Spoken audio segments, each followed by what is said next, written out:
il y avait un accord. Pourquoi est-ce que la France a déclaré la guerre à Hitler, à votre avis, en 1939? La France? Oui. Oui. Oui, les démocraties ont déclaré la guerre. C'est la France qui a déclaré la guerre à Hitler, c'est pas Hitler qui a déclaré la guerre à la France. Oui, tout à fait, ouais. Ah ouais? Avec les Anglais. Pourquoi? Ah oui, Pourquoi? 3 la septembre France, excusez-moi, 39. oui. ouais. Après, oui. Excusez-moi. Pourquoi la France a déclaré la guerre en Hitler en 1939? Parce que Hitler avait envahi la Pologne. Voilà, C'était une alliance, ben voilà. Non mais voilà, donc si vous Non, ne c'est la revenez fatigue, pas à c'est la l'articulation fatigue. des choses, ça ne fonctionne pas. Donc il y avait une alliance, et effectivement, normalement, ça a été une connerie monumentale de la part de la France de déclarer la guerre à Hitler, alors qu'ils n'ont rien fait pour la Pologne. Vous avez entendu parler de la drôle de guerre, c'est-à-dire que pendant un an, la subtilité de Poutine. Il Poutine, s'est- il n'envahit pas l'Ukraine, il est plus subtil. alors, Ils pendant aimeraient un bien, an, mais- la France a déclaré la guerre à l'Allemagne, et pendant un an, ils n'ont rien foutu. Je suis plus que Ils n'ont rien J'aime foutu. bien. Et il a fallu attendre le mois de juin ou juillet 40 pour qu'il se passe quelque chose. Donc un an après la déclaration de guerre. Ça n'a pas été le moment le plus intelligent de la part des... Bon. Mais, ça veut dire... pourquoi, à votre avis, Hitler a envahi la Pologne? Pourquoi est-ce qu'il a pu envahir la Pologne, à votre avis?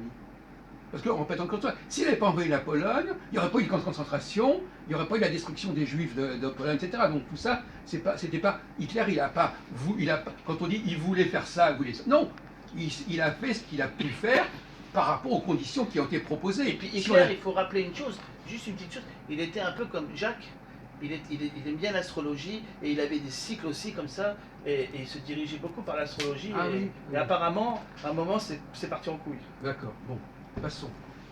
Donc, à votre avis, bon, alors, donc finalement, il faut bien comprendre que toutes ces destructions du judaïsme européen n'auraient pas existé si les Français avaient su tenir tête à Hitler et s'ils avaient su protéger la Pologne. Mais encore pire que ça, pourquoi la Pologne a été envahie? Parce que la Pologne n'a pas voulu que l'armée russe arrive à la frontière avec l'Allemagne. Ils avaient peur des Russes, ils avaient peur des Russes. D'accord. Donc finalement, s'ils avaient laissé l'armée russe à la frontière avec l'Allemagne, Hitler n'aurait pas pu envahir la Pologne. Oui. Non, c'est pour vous montrer que il y a des choses, il y a des trucs, il y a des tas de trucs comme ça qui font que on croit que les choses sont passées normalement, que ce qui s'est passé devait se passer automatiquement, n'est-ce pas? Alors que rien n'était automatique. On écrit après coup en disant ça s'est passé comme ça, mais en réalité, Hitler ne voulait pas exterminer les Juifs, c'est clair. Il ne l'a fait premièrement que dans un deuxième temps, et parce qu'on lui a laissé la possibilité de le faire. Si les armées avaient été plus fortes et mieux organisées autour de lui, parce qu'il était pris en étau, Hitler. Parce que le système de la tripe, la France avait Hitler a été pris entre la Russie et la France et la Pologne. Donc lui, ils étaient pris comme ça, ils étaient coincés. Mais surtout, ils ont accéléré la guerre, hein, pour que ça démarre assez vite, parce que s'ils avaient laissé plus de temps, si Hitler avait fait 20 ans encore de régime associé, s'il aurait pris une puissance, ils auraient peut-être pas gagné. Bon, oui, enfin, on pourrait aussi C'est dire un peu comme avec Poutine, là, il pousse à la guerre avant Avec qu'il arrive à Napoléon. une certaine puissance, mais et toi, parce qu'ils développent des armes, voilà. Oui. Et ils vont sûrement arriver en guerre cette année ou l'année prochaine, on va être en guerre mondiale sûrement très vite. Là. Ah bon, d'accord. Après, Bon, laissons la parole à notre je ami veux dire que Radon. leur parti, le national-socialiste, NSDAP, ouais, Nationalsozialistische ouais. Deutsche Arbeiterpartei, si on regarde sur le plan, Parti populaire, parti de gauche, parti des travailleurs. de travailleurs. Hein. si on regarde sur ce plan-là, Rend libre. Arbeitmarktfrei. si on part sur ce plan-là par rapport au parti du national-socialisme de Hitler, enfin d'Allemagne, si on départ sur du bon plan, sur une bonne base, c'était pour moi c'était pour la protection de son pays, de la patrie, Oui. la souveraineté de l'Allemagne. Oui. C'est ce qui devrait être pour chaque pays, une souveraineté nationale d'accord. indépendante. Continuez, bon, d'accord, oui. Ensuite, après, forcément, il y a eu des conflits, forcément, il y a eu des intérêts collatéraux de chaque côté, qui a fait que ce qui s'est passé. Mais je pars sur la de base. Après Hitler, comme je vous avais dit par rapport au contrat de transfert, je reste sur ma position. Oui. Sur les... Attendez, excusez-moi. Hitler, effectivement, aurait été intéressé à ce que tous les Juifs dont je ne voulais pas entendre parler, ils aillent s'installer en Israël. Ça ne le gênait pas. Et d'ailleurs, je comprends pourquoi il avait pu avoir des discussions avec les dirigeants palestiniens juifs, parce que ça l'intéressait ça l'intéressait que le foyer en Palestine accueille tous ces Juifs dont il voulait plus. Parce qu'il faisait partie de l'accord. Hitler est né en 86, 85. 86. 85. Oui. 89. Ah, en 89. 89. 89. C'est ma grand-mère. Non, je confonds avec René Guénon qui est de 86. C'est ma mère qui est 89, l'année de la Tour Eiffel, l'année de la Tour Eiffel est 89. 99. C'est le 100e anniversaire. Oui, quand il avait 21 ans, en 1911, Hitler, il avait une amie juive et il y avait déjà des kibbutz avant qu'il y ait Israël en Turquie, justement des lieux. Et on voit Hitler dans un kibbutz en vacances, mais avec la moustache longue, à 21 ans, en 2000. Pourquoi vous racontez ça exactement? Parce que Hitler et le sionisme, c'est une longue histoire. Oui, de toute façon, comme on vous l'a dit tout à l'heure, le sionisme est tout à fait en phase avec l'antisémitisme. Il faut bien comprendre. D'ailleurs, vous avez tiqué là-dessus. Les antisémites sont sionistes. Non mais Isaac, on ne comprend pas. On ne parle pas d'aujourd'hui. On ne parle pas de l'antisionisme d'aujourd'hui. Hein, ce qui est un autre problème encore. Mais globalement, c'est une erreur historique. Les antisémites sont sionistes. Et les antisionistes ne sont pas antisémites. Non, moi je dirais plutôt, quand vous dites, on veut dire antisémite entre guillemets, parce que je ne cache pas, ceux qui veulent se débarrasser des juifs veulent les envoyer ailleurs. Et ailleurs. Donc, mais ailleurs, mais c'était pas forcément pour cautionner le sionisme en tant qu'idéologie, Mais qu'est-ce qu'il y a d'idéologie? Il parle tout le temps d'idéologie. Il ne s'agit pas d'idéologie. Il s'agit d'envoyer les juifs là où il y avait, en 1933, il y avait un foyer juif dans le cadre de la Société des Nations qui était là pour récupérer les juifs. Mais qui a voulu tout ce processus de Théodore Herzl jusqu'à... La Société des Nations, monsieur, qui est l'ancêtre de l'ONU, a validé la déclaration Balfour. C'est normal. Parce que et c'est la Société des Nations qui a chargé les Anglais de gérer cette situation. Mais qui gère dans tout ça, c'est forcément une chose, vous savez très bien que le Rothschild... Bon, écoutez, vous nous laissez tranquille avec votre histoire de Rothschild, on ne voit pas très bien ce que ça vient dire. C'est une réalité. Écoutez, alors maintenant il parle de réalité. Écoutez, je crois qu'on va arrêter la discussion. Employez pas de mot réalité, vous n'êtes pas historien. Je suis pas historien. Bon, alors ne parlez pas de réalité. Non, mais les Rothschild. Alors où vient vous cette historique? C'est mon idée. Mais c'est la réalité. Alors vous avez une rhétorique qui me plaît pas. Ma réalité, voilà. Non, alors votre réalité, votre imaginaire, etc. Bon, alors vous nous dispensez de ça. Hein, vous jusqu'à présent vous étiez à peu près sérieux. Alors peut-être que c'est la fatigue, mais commencez pas à dire n'importe quoi.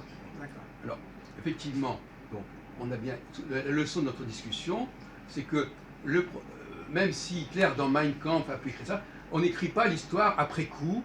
Hein, comme tout à l'heure disait, on n'écrit pas les prophéties après coup. Effectivement, il y a des choses qui auraient pu se passer totalement autrement. On vient de montrer un très grand nombre d'exemples. La Turquie aurait pu ne pas s'allier avec l'Allemagne, Hussein aurait pu ne pas envahir Israël, Hitler aurait pu ne pas envahir la Pologne, etc., etc. Donc si tout ça n'avait pas eu lieu, ce qu'on appelle d'ailleurs des uchronies, c'est-à-dire, vous savez, s'il n'y avait pas ceci ou cela, ça ne serait pas produit comme ça. Donc finalement, il y a énormément de facteurs qui ont fait que ça a abouti à ça. Il ne faut pas croire que c'était voulu absolument. Mais il y a une chose que vous ne semblez pas comprendre, qui est intéressant, c'est, et je crois qu'on va peut-être continuer là-dessus, c'est ne pas comprendre que les antisémites, leur rêve était totalement dans le sens du sionisme. Et ça, vous ne voulez pas le comprendre. Et c'est là que je crois qu'il y a un blocage qu'il va falloir étudier. Vous ne voulez pas comprendre qu'il n'y a pas, contrairement à ce que vous croyez, il n'y a pas d'idéologie sioniste. Il y a une volonté de la part des Juifs Jacques, de se débarrasser. On va faire un break, tu vas recharger ta batterie. La charge est très faible, donc on a encore à peu près 5-10 minutes. Bon, vous continuez. En attendant, vous continuez à on va pas rester en fait. Voilà. Non, mais on peut. Pas de commentaires. Il peut charger de commentaires. D'accord. Alors, bon. Il faut vraiment qu'elle dise qu'elle n'a rien à dire. Bon, alors allez-y. Alors, donc, la raison, on en a parlé tout à l'heure. La raison de la création d'un État juif, ce n'est pas une idéologie, c'est simplement une volonté de mettre quelque part les Juifs qui avaient des problèmes dans un certain coin du monde. Bon. Il n'y a pas d'idéologie là-dessus. Hein, bon. Donc commencez pas. Et effectivement, quand les antisémites ont lu le projet de Herzl, ils ont dit, mais c'est très bien comme ça. voilà un endroit où on peut s'en débarrasser. Alors je vous rappelle, entre parenthèses, qu'en 1878, donc 20 ans avant Herzl, il y a eu un congrès à Berlin qui avait décidé déjà que l'on mettrait les juifs indésirables en Roumanie, pour des raisons que je pourrais développer, etc. Donc voyez-vous, donc l'idée de trouver un lieu où on pouvait mettre les juifs, déjà la Roumanie était apparue comme une première solution. Parce que la Roumanie, c'était déjà plus tout à fait l'Europe occidentale. C'était déjà des pays qui avaient d'ailleurs, entre parenthèses, été sous domination.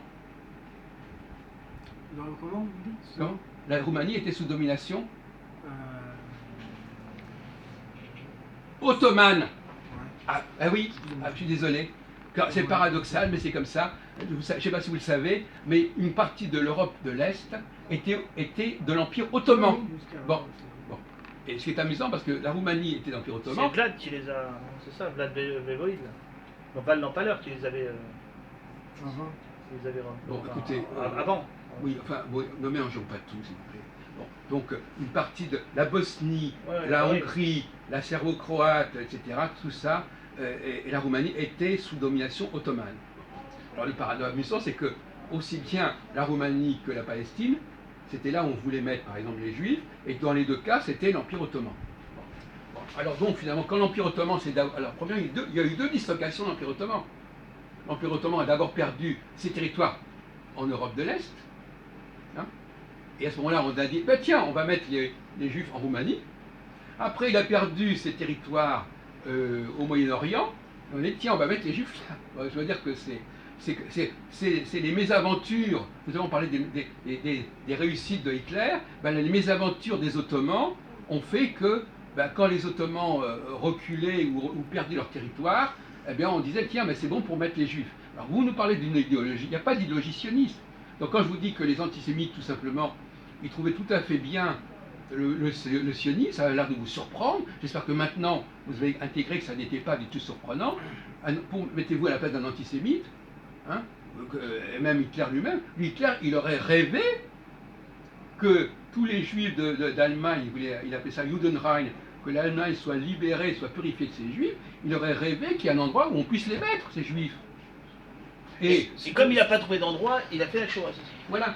Si je peux me permettre, enfin une question globale, après je sais pas si ça me plaire ou pas, pourquoi il y aurait qu'une seule version de l'histoire qui pourrait être véridique?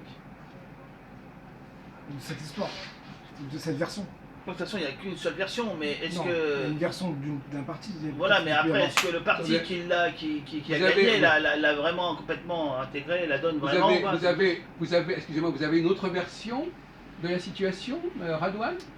On vous écoute. Cette version qu'on a officialisée dans le monde, bien sûr qu'on peut très bien, comme tout à l'heure on avait parlé du révisionnisme et de ceux qui sont révisionnistes, on a le droit de réviser et de ne pas être d'accord. Oui. Le débat est non mais vous voulez proposer quoi? Non mais d'accord, ne soyez pas d'accord, dites-nous votre proposition. Quelle autre proposition vous nous faites, en tenant compte un minimum quand même des réalités historiques? Réalité? Quelle réalité? Bon, d'accord. Oui, il y a des réalités, mais forcément, la réalité non mais d'accord, alors parlez-nous de votre lecture des choses, cher Radouane. Je vous l'ai dit, eh ben répétez-les maintenant, puisque vous nous dites que maintenant, vous êtes en train, après tout ce qu'on a dit, de dire ah, il y a peut-être une autre façon de voir les choses. Alors quelle autre façon de voir les choses? Ou est-ce qu'il y a un problème pour vous? Là où ça me dérange, c'est que vous dites le terme que c'est, comme tout à l'heure vous avez dit que c'était Hussein qui a attaqué Israël, que les antisémites, enfin, j'ai l'impression que c'est un peu ce mot terme, c'est comme si Israël était le petit qui était la victime dans tout ça par rapport autour entre l'Europe et le monde arabe, quoi. Je comprends pas ce qu'il veut dire.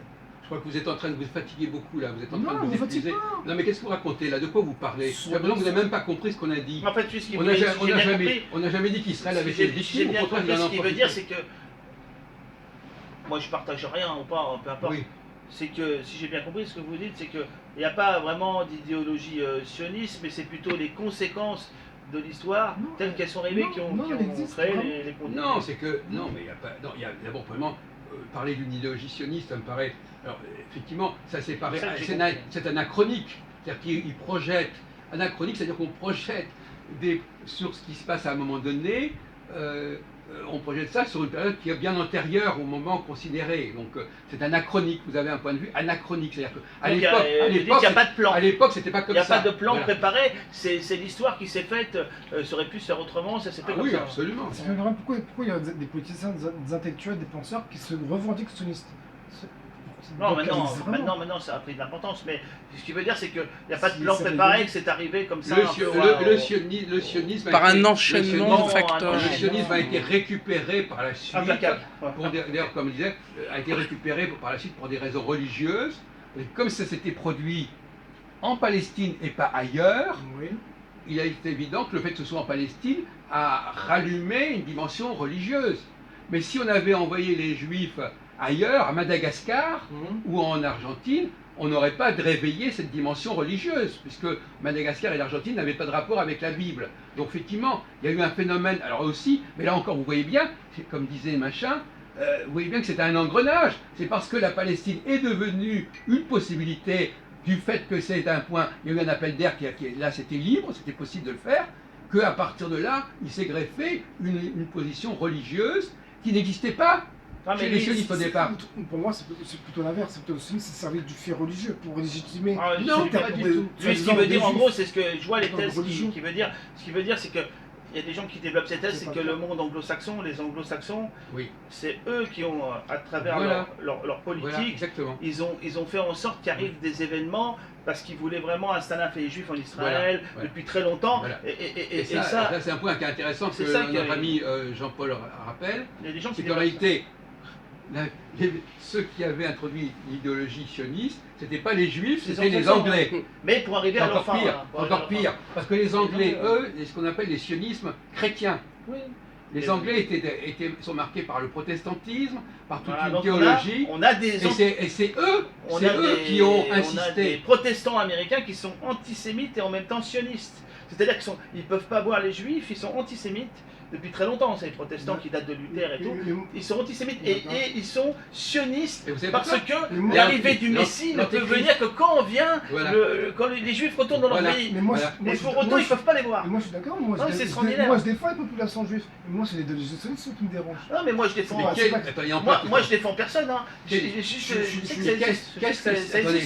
n'arrête pas de nous parler de l'idéologie sioniste. Qu'est-ce que c'est que cette idéologie sioniste dont vous nous parlez? Qu'elle soit chrétienne ou protestante. Il n'arrête pas d'en parler, on ne sait même pas de quoi il parle. Qu'elle soit protestante ou juive, c'est une idéologie, elle est même musulmane. Alors lui, je vais vous dire, non, c'est comme le soviétisme, le communisme il peut venir autant. Non, je vais essayer de vous expliquer. Le communisme peut venir de c'est un peu ce que, excuse-moi, ce que dit Alain Soral, c'est cette idéologie du sionisme qui est née dans les années début 2000, après le 11 septembre et tout, et qui se propage en Europe, en France, surtout avec Dieudonné, avec Alain Soral. C'est que apparemment l'État d'Israël qui est assez puissant et les communautés de la diaspora qui sont assez puissantes et qui sont maintenant pro-israéliennes et pro-sionistes. Donc le sionisme dépasse les frontières d'Israël et viendrait à imposer des politiques dans les territoires européens, à manipuler les gens de différentes façons. C'est ces théories-là qui sont médiatico-politiques. Il y a ces théories qui lui les a influencées vu son âge et vu son origine. Et même on peut se poser la question de savoir, on pourrait même se poser la question de savoir, est-ce que vous avez lu les protocoles des sages de Sion? Oui. Voilà. Je l'ai en Alors, PDF. donc lui, les protocoles des sages de Sion, ça lui fait penser au sionisme. Douglas, il fait un amalgame entre le sionisme et les protocoles des sages de Sion, puisqu'il y a le mot Sion.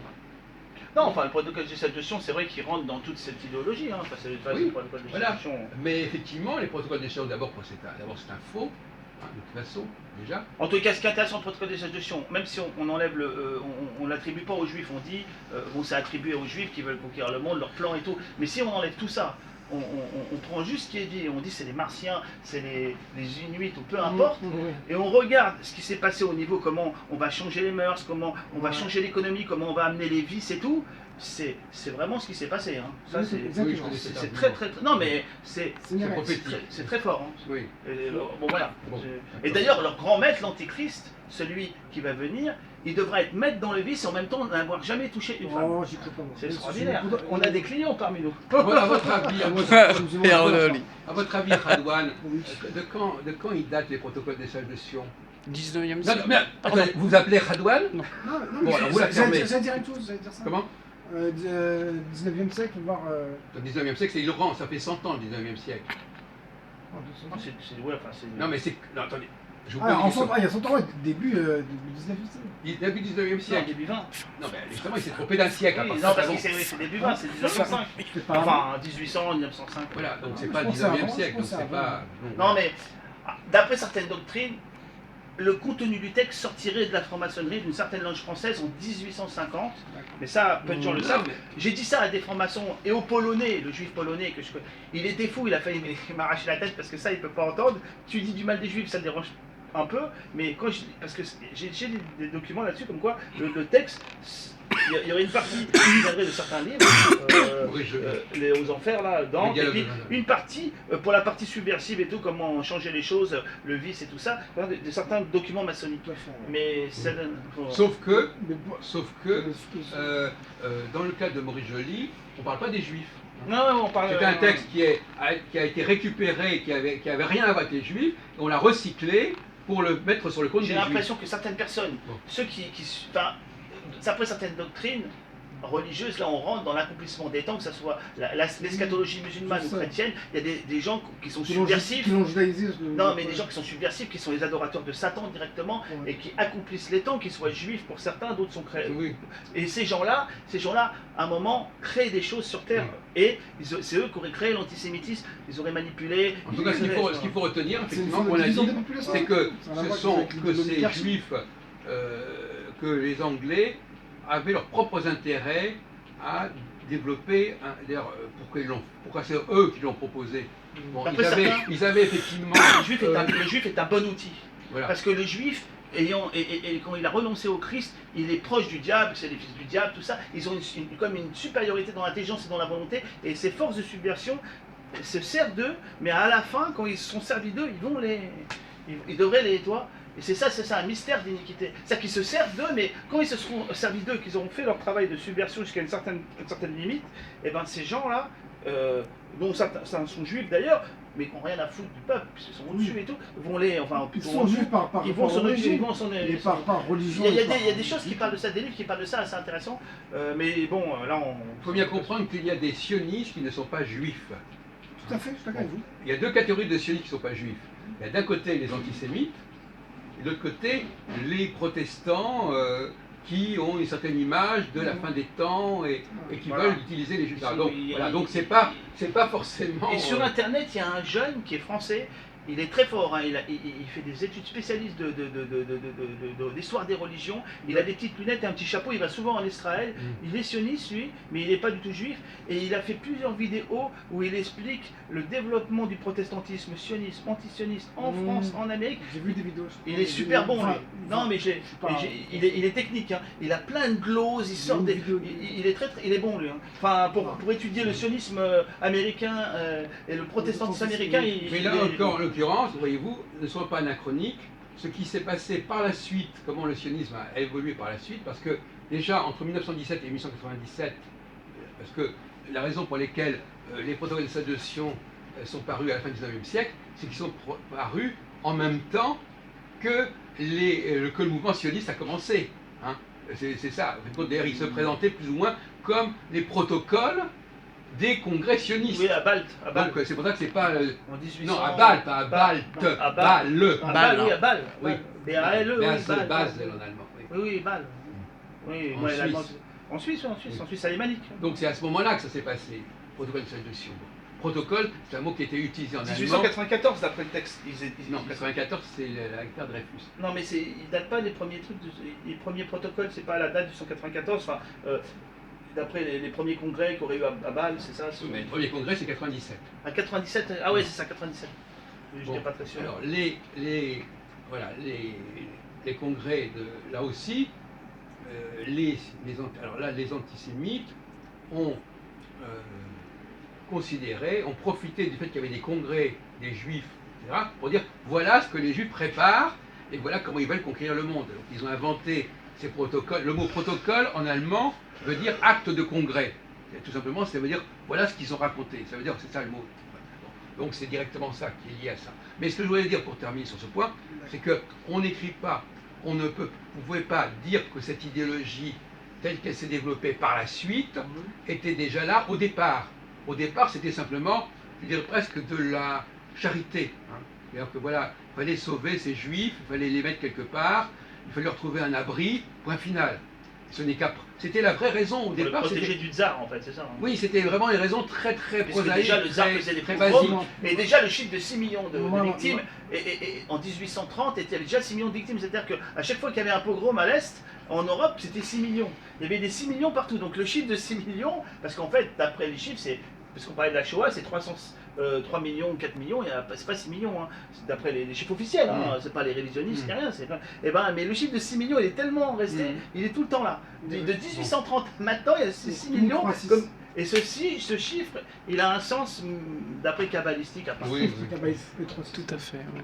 666. Non, c'est la plénitude de la matière apparemment. Oui.